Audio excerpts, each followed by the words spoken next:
Territory and inequality. The geographic face of poverty in Mexico.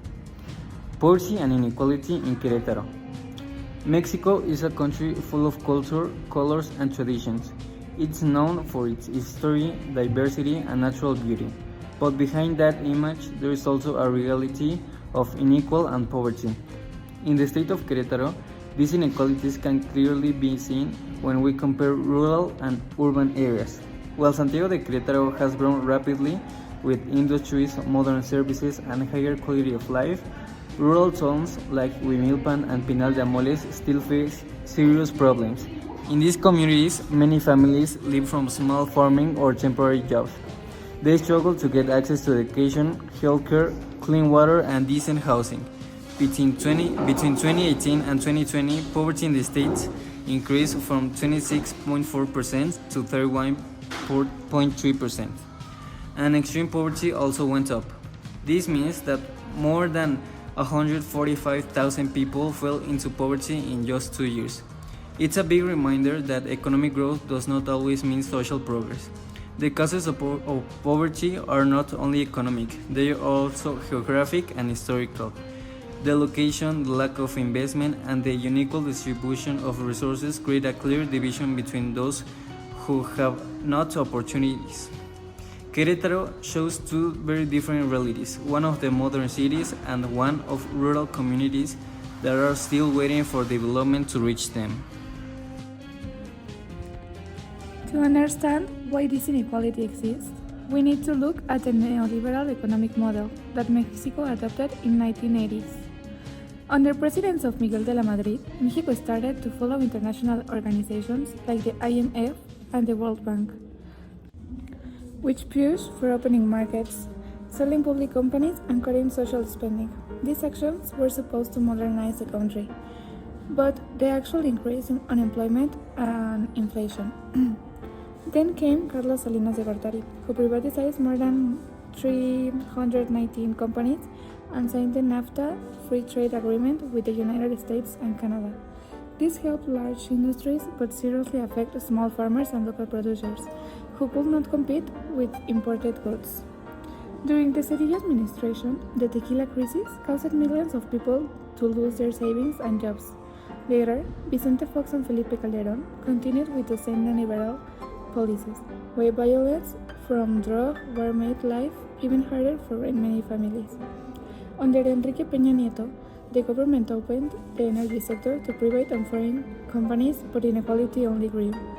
Finally, in 2018, Andrés Manuel López Obrador officially declared the end of the neoliberal era and began the fourth transformation, focusing on social programs, anti-corruption policies, and the idea of putting the poor first.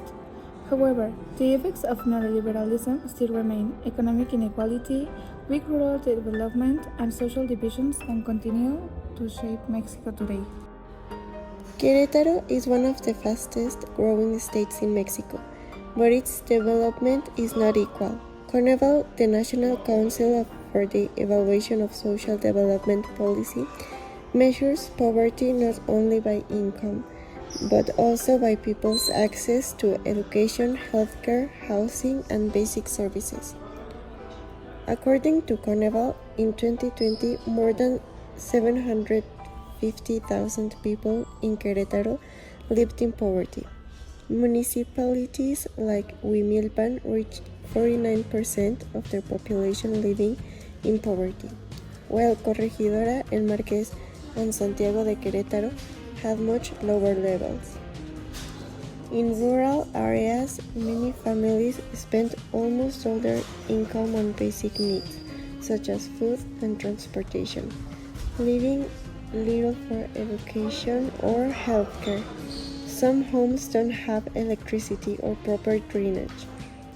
Meanwhile, in the city, people enjoy modern hospitals, universities, and better paying jobs. This shows how the geography of Querétaro, mountains, valleys, and isolated zones affect opportunities for development. For example, the Sierra Gorda is a beautiful region with forests, rivers, and mountains, but its rugged terrain makes it hard to build infrastructure or attract investment. Natural resources like minerals or fertile land often benefit private companies more than local communities. This geographic inequality reflects a national problem. Economic growth is not distributed fairly. Rural zones are left behind even though they play a key role in agriculture and cultural identity. The data, history, and reality we've been seeing make one thing very clear. Poverty and inequality in Querétaro are not random. They are the result of years of economic models and political decisions that focus more on numbers and profits than on people's real needs. The neoliberal system, which began in the 1980s, encouraged modernization and industrial growth, but it also weakened the government's role in supporting the most vulnerable communities. For decades, rural areas received little attention or investment, and that's one of the reasons why inequality is strong today. In Querétaro, the difference between the modern city of Santiago de Querétaro and the small towns of the Sierra Gorda is enormous. One represents progress, industries, and technology. The other represents survival, hard work, and forgotten promises. These contrasts remind us that economic growth without inequality is incomplete development. If we really want to reduce poverty, the solution cannot be creating more factories or attracting foreign companies. We need to focus on human development, which means giving people the tools and opportunities to build a better life for themselves and their communities. Let's start with education. Rural schools often lack resources, teachers, or internet access, which limit the chances for young people to continue studying. Education should be meant bridge between rural and urban Mexico, because it gives people the power to change their own future. Healthcare is another essential issue.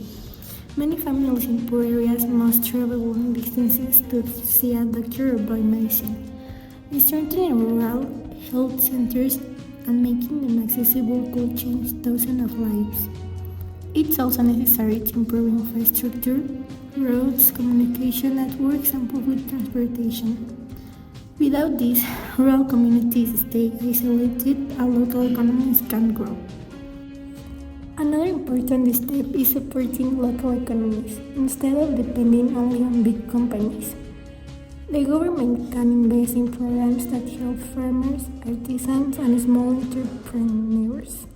Projects like community tourism, organic farming, or craft not only create jobs but also protect the cultural and natural identity of the region.